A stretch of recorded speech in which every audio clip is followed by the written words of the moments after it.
Bonjour, encore une fête ce dimanche, qui prolonge d'une certaine façon la fête de dimanche dernier. Ce dimanche qui vient, nous fêterons le Saint-Sacrement du corps et du sang du Christ. Je pense que tu entends ici des mots qui te font penser au dernier repas de Jésus, ce repas si particulier où il partage le pain et le vin avec des paroles extraordinaires. Eh bien oui, c'est bien de cela qu'il s'agit. C'est cela que l'Église nous invite à faire mûrir en nous, à nous ouvrir à mieux comprendre ce que Jésus dit et fait, et surtout à en vivre aujourd'hui, en participant à la communion lors de la messe. Le passage que nous allons entendre se trouve dans l'évangile de Marc. Écoute.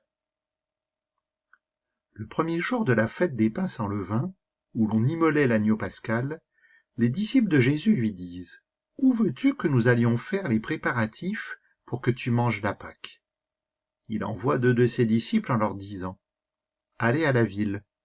Un homme portant une cruche d'eau viendra à votre rencontre. Suivez-le.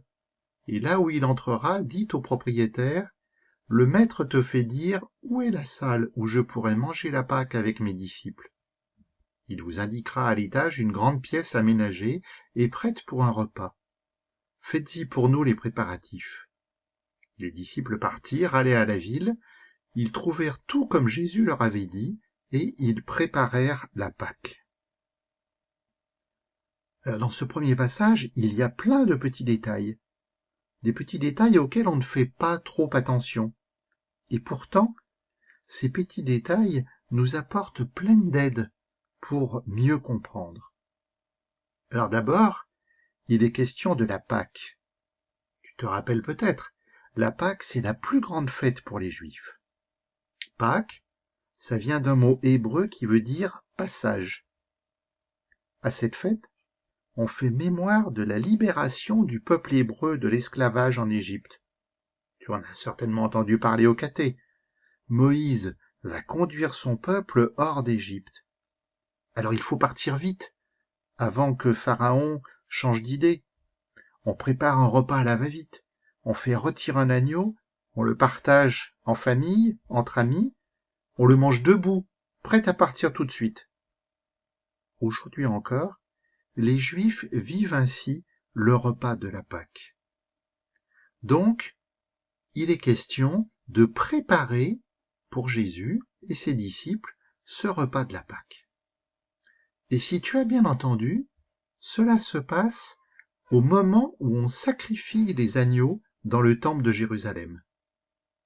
Pour nous qui savons ce qui va arriver, pour nous qui savons la mort horrible de Jésus, ce n'est pas innocent de savoir que ce dernier repas se passe au moment où on prépare les agneaux. Et Jésus a l'air très sûr de lui. Il explique très précisément tout ce qui va arriver. Alors si tu te rappelles, il y a 2 mois, c'était déjà exactement la même chose lorsque Jésus entre à Jérusalem. Il envoie 2 disciples qui vont aller chercher un âne pour que Jésus puisse monter dessus et arriver triomphalement. Ici, dans les détails, ce qui est innocent, c'est cette histoire d'homme qui porte une cruche d'eau. Pourquoi nous donner cette précision ?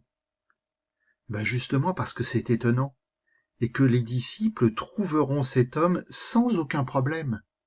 Car en fait, à l'époque, c'est le rôle des femmes d'aller puiser l'eau au puits ou à la fontaine. C'est pas un travail d'homme. Donc, ici, c'est un homme qui s'est mis au service de sa maisonnée. Et peut-être est-ce une leçon que Jésus donne à ses disciples. Pour le suivre, pour être son disciple, il faut se mettre au service. Et comme tu vois, les disciples vont trouver exactement tout comme Jésus l'a expliqué.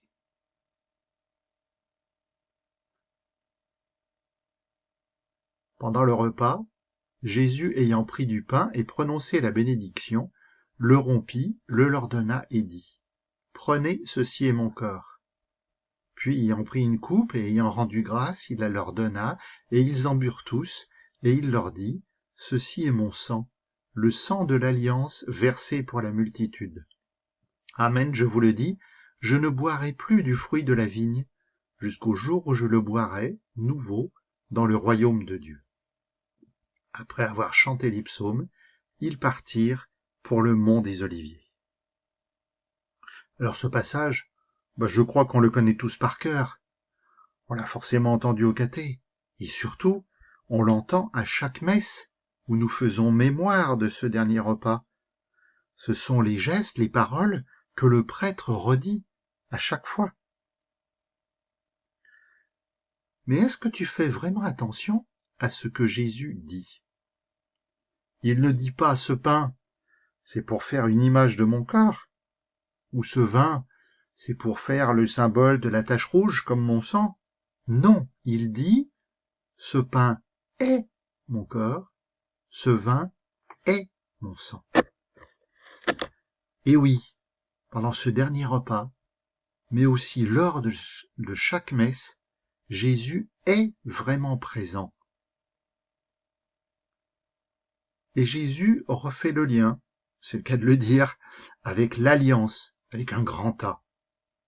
De tout temps, dans tous les textes de la Bible, de l'Ancien Testament, Dieu dit qu'il fait alliance avec les hommes. Mais c'est compliqué. Il y a des moments où les hommes n'écoutent pas, où les hommes refusent la loi de Dieu. Alors, Dieu lui-même, en Jésus son Fils, vient sur terre pour signer, on pourrait dire, une nouvelle alliance. Et une alliance pour la multitude, c'est-à-dire pour tous les hommes, pour chacun d'entre nous. Une bonne fois pour toutes, Jésus nous dit, Dieu t'aime. Il attend que tu ailles vers lui. Et ensuite, Jésus annonce, une fois de plus, son départ, sa mort. Il ne boira plus du fruit parce que il ne sera plus vivant sur terre. Et voilà, tout est dit. Le texte se termine brutalement. Il n'y a aucun commentaire, aucune réaction des disciples. Simplement, on dit qu'ils chantent les psaumes. Alors, chanter les psaumes, tu sais, c'est prier Dieu. Les psaumes, ce sont des textes de prière qu'utilisent les Juifs, que nous utilisons aussi, parce que nous aussi, nous chantons le psaume chaque messe après la première lecture. Donc tu vois, tout de suite après ce dernier repas, la première et la dernière chose que Jésus fait avec ses disciples, c'est de prier Dieu son Père. Et ensuite, ils partent pour le mont des Oliviers. C'est une colline qui est juste à côté de Jérusalem. Et tu le sais, c'est là que Jésus va être arrêté. Tout est accompli. Jésus, notre bon pasteur, notre vrai pain. Ô Jésus, aie pitié de moi. Nourris-moi et protège-moi. Fais-moi reconnaître l'amour de ton Père dans ma vie de tous les jours. Jésus, toi qui sais tout et qui peux tout, toi qui me nourris de ton corps et de ton sang, montre-moi le chemin vers ton Père. Amen.